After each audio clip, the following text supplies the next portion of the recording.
Agosto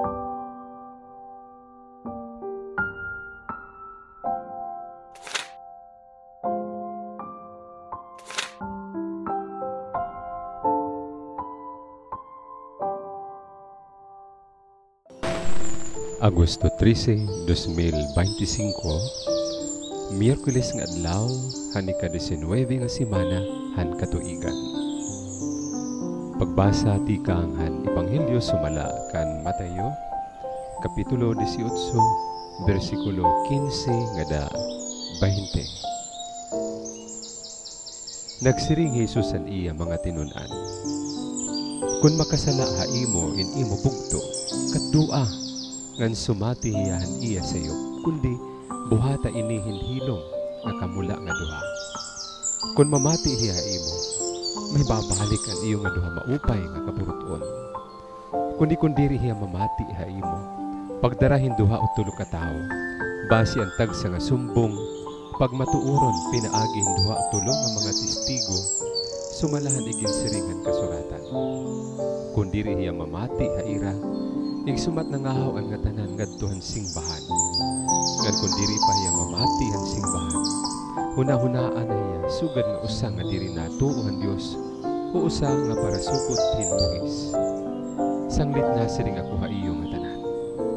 Kung anon iyo igdiri, hatuna igdidiri dito ha langit. Kung anon iyo itugot, hatuna itutugot dito ha langit. Ngan igsisiring ko pa ha iyo. Kung induha ha iyo din hatuna magkauyon hin pangaro hin bisan ano nga butang, ihahatag ito ha iyo han akon amay halangit.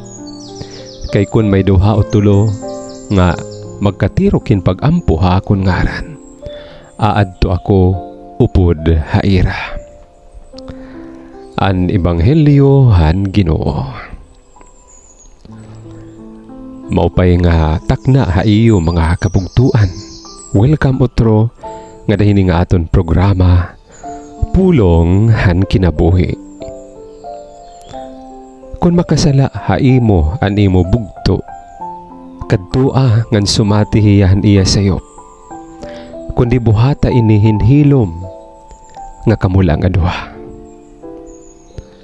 Mga kabugtuan, pulong ini hanaton Ginoo Hesukristo, ngan diri la ini usa nga advice para tuhayon iton diri pagkaarasya, kundi usa ini nga sugo, command para panalipdan iton dignidad iton tawo ug iton kalinaw ug pagkaurusa iton bug-os nga Kristohanon nga katilingban.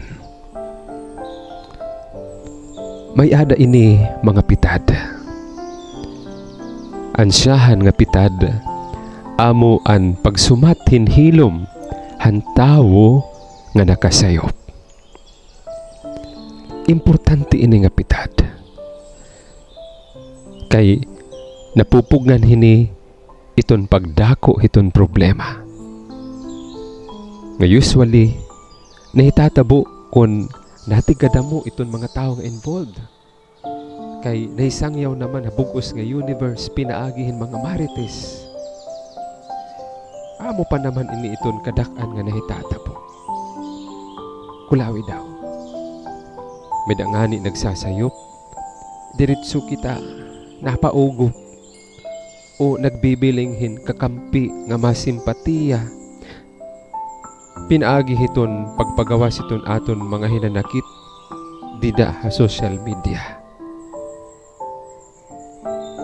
Imbis nga kaistoryahon ang nakasayop, nakatulugod ha iba nga mga tao. Salit anak kasayop, ano na itatabo?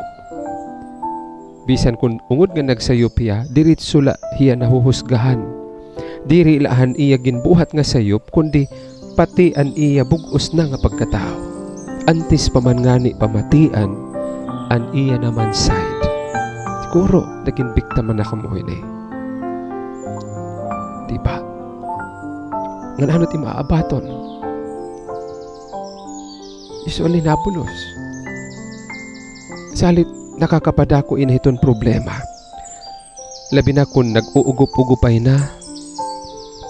Ngan ang problema habot nga hinduha katawla unta inagin problema na habot nga hinduha nga pamilya nga nanira mga followers, mga paryentes ug kasangkayan.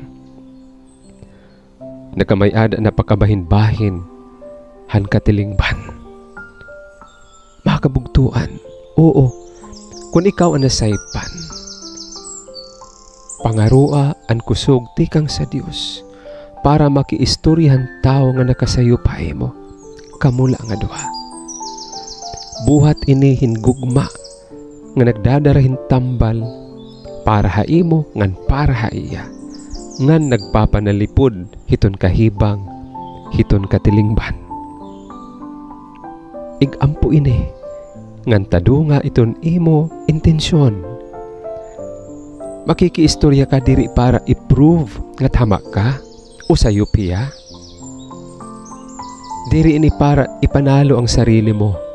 This is about winning back a brother or sister and your relationship. Salit nagsiring liwat Jesus, kung mamatihiai mo, may babalik ang iyo nga duha maupay nga kaburuton. This is the call. Ngan amoy ni iton karhuyag han Dios, kay iya kita nga tanan, mga anak. Amen.